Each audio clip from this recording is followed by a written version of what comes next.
যে গতকালকে আমরা দুইজন ব্যক্তিকে পাকড়াও করি, মানে আমাদের জুনিয়ররা অনেকেই পাকড়াও করে। তারা নিজেদেরকে বৈষম্য বিরোধী ছাত্র আন্দোলনের সমন্বয়কারী হিসেবে দাবি করে এবং তারা অনলাইনে একটা প্যাড সৃষ্টি করে তারা এটার প্রচারণা চালায় এবং তারা এই আইডেন্টিটি ব্যবহার করে তারা এডিসি মহোদয়ের সঙ্গে দেখা করে এবং সেখানে তারা একটা ছবি তোলে। সেই ছবিটা এবং তাদের এই প্যাডটা এগুলোকে তারা ইউজ করে তারা নানাভাবে বিভিন্ন জায়গায় চাঁদাবাজি করছে। এই চাঁদাবাজি করার কারণে কিন্তু ক্লেমটা তো পুরো বৈষম্য বিরোধী ছাত্র সমাজের উপরে আসছে, কিন্তু যারা এই নিজেদেরকে সমন্বয়কারী হিসেবে ঘোষণা করেছে তাদের আসলে এই ঘোষণার বিশেষ কোনো ভিত্তি আছে বলে আমরা জানি না। আর চাঁদাবাজির অভিযোগে মূলত তারা কালকে ধরা পড়ে, সেখান থেকে বিষয়গুলো ফ্লাশ হয়।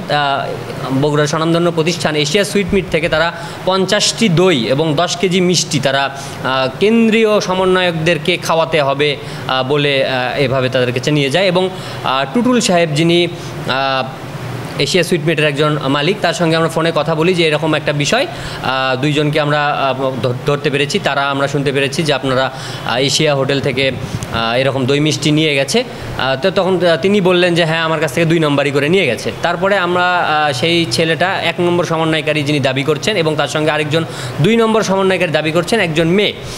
তো এনাদের দুইজনকে আমরা এবং 1 নম্বর সমন্বয়কারী যিনি তার বাবাও এসে সেখানে উপস্থিত হন, তাদেরকে আমরা নিয়ে যাই এশিয়া সুইট মিটে এবং নিয়ে গিয়ে এই মালিকের সঙ্গে কথা বলার পরে তারা একটা অ্যামাউন্ট জানায় যে এই অ্যামাউন্টটা তারা পাবে, তাদের কাছ থেকে এই অ্যামাউন্টের খাবার নেওয়া হয়েছিল। তারপরে তারা সেই অ্যামাউন্টটা পে করার পরে জিনিসটা দফা হয়ে যায়। তারপর আমরা তাদেরকে সুন্দরভাবে নিরাপদে পাঠিয়ে দিই।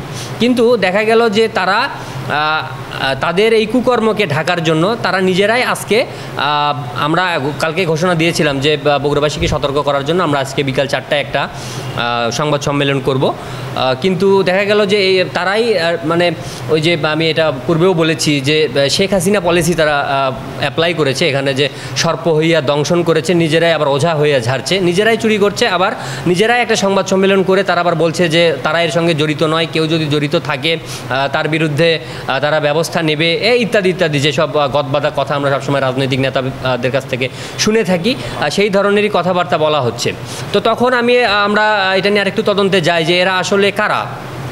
পরে যেটা আমরা জানতে পারলাম যে এরা একটা সংঘবদ্ধ চক্র, এভাবে তারা নিজেদেরকে কমিটি দাবি করে এই চাঁদাবাজিটা করছে এবং তাদের ব্যাকগ্রাউন্ড ঘাটলে দেখা যায় যে 1 নম্বর যিনি সমন্বয়ক বলে দাবি করছেন সাকিব খান সম্ভবত তার নাম, তার বাবাও এখানে এসেছিলেন। তিনি নিজেকে সাম্যবাদী দলের কর্মী হিসেবে পরিচয় দিয়েছেন। দিলীপ বড়ুয়া, আপনারা জানেন যে শেখ হাসিনা সরকারের দোসর ছিল দিলীপ বড়ুয়া, সাম্যবাদী দল, সেই দিলীপ বড়ুয়ার কর্মী বলে তিনি নিজেকে পরিচয় দেন। এবং দ্বিতীয় নিতু নামের একটি মেয়ে যিনি নিজেকে 2 নম্বর সমন্বয়কারী বলে দাবি করছেন, তিনি ছাত্র ফ্রন্টের একজন সক্রিয় নেত্রী বলে তিনি আমাদেরকে পরিচয় দিয়েছেন এবং আরও আমরা বিভিন্ন জায়গায় খোঁজ খবর পেয়েছি।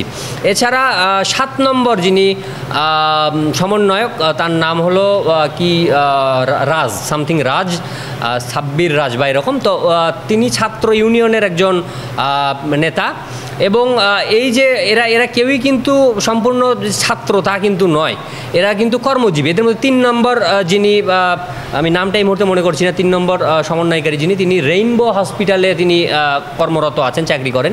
আবার এই যে 7 নম্বর যার কথা বললাম ছাত্র ইউনিয়ন, তিনিও চাকরি করেন।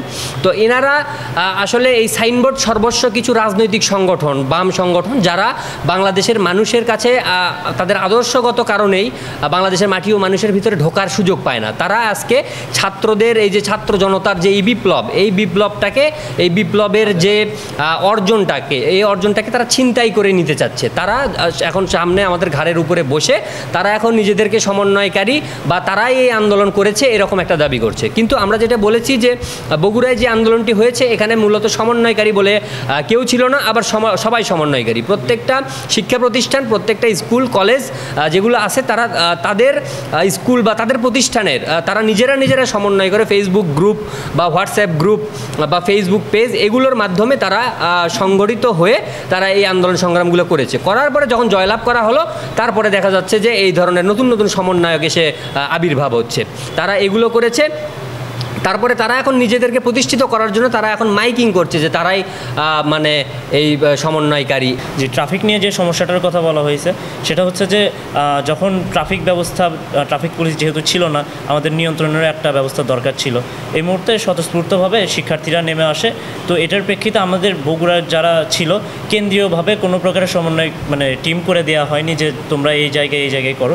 বিভিন্ন এলাকায় যেমন উপশহর বা এরকম এলাকায় বিয়াম মডেল, ব্যাটালিয়ন স্কুল এরকম প্রতিষ্ঠান যারা ছিল, তারপর কলোনি বা বনানীর ওইদিকে বিভিন্ন যে প্রতিষ্ঠানগুলো আছে, পুলিশ লাইন্স স্কুল, সাতমাথার এইদিকে জেলা স্কুল বা অন্যান্য প্রতিষ্ঠান, জলেশ্বরীতলা দেখা যাচ্ছে প্রি ক্যাডেট স্কুল আছে, এই যে বিভিন্ন প্রতিষ্ঠান থেকে ছেলেমেয়েরা স্বতঃস্ফূর্তভাবে নেমেছে এবং তারা নিজেরা মিলে একটা দল গঠন করেছে।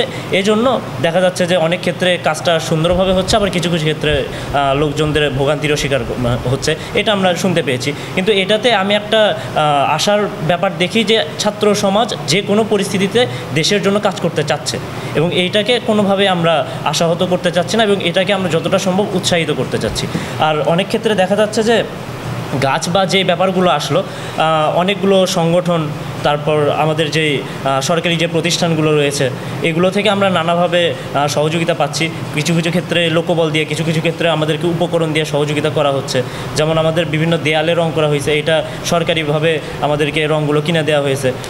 আমরা যারা প্রকৃতপক্ষে ছাত্রদের হয়ে কাজ করতেছি বা আমরা যারা যারা কাজ করছি, এদের ভিতরে বেশিরভাগই স্বেচ্ছায় কাজ করছি।